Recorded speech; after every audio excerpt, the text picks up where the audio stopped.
Mayong hapon sa tanan niya kita karon sa likod sa kusina sa karaang kumbento sa Lubok. This is a 400-year-old convent and rectory sa atong hamili nga lungsod o niya gikan taga-kasal.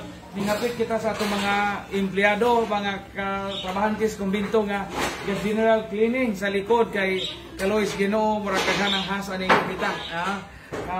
Gikan pa ni sa baha, sa linog, atong gi-segregate ng mga basura o mga butang nga magamit pa. Importante matud pa sa atong giingon cleanliness, giingon nila cleanliness is next to godliness. Mga karon kabantay mo mao ni ang original, mo ni ang core structure sa karang kumbento sa Lubok. Inyong makita ang kining dapitan na restore dali katong dito. Mao pud ang original nga pa matando gawa maapil sa restoration project sa ato ang taga National Museum o sa mga ahensya nato sa gobyerno. Kini mga sagbot dinhi o tingali sa karang panahon pila na katuig gikan pa pagbaha o paglinog sa Lubok mo nga to ning general cleaning. Sanglit sa maabot nga mga panahon, maabot nga mga buwan, mag-repair kita sa atong kusina.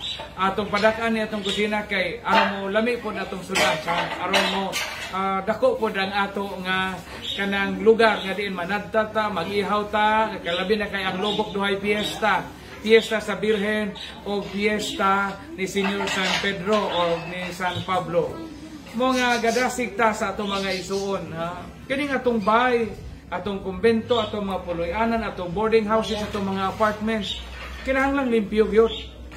Daghang karon mga estudyante nga piskay kaayo, sinaw kayo wait, hamis og naong pero moadto ka sa boarding house o sa apartment, sos gibayag has, kabayag has tong ilang mga lingkuranan, higdaanan, kay di gani mamilo og habor, di gani mamilo og online. Piskay ng sinaw po tagnaong, piskay ng artista, pero hinlo po natong puloy-anan. Mga maningkamot ay mahinlo atong puy-anan. Bisag simple lang, bisag pobrita, pinobre atong pamudyo, pero kinahanglang limpyo gyud. Kay gawas nga og limpyo ta malayo ta sa mga sakit o mga kagaw nga mananakot, kaya hapsay po natong pangunahuna. O nindot po atong pananaw dito sa puton baka hinlo. Ayaw magkagool kay bisag Domingo ron ang hinlo mi humana may simba. Kahuman akong 5 kamisa rong adlaw napay tulo. God bless. Happy Sunday everyone. Regards from St. Peter the Apostle Parish Church and Convent Family, Lubok, Bohol, the music capital of the province. Thank you.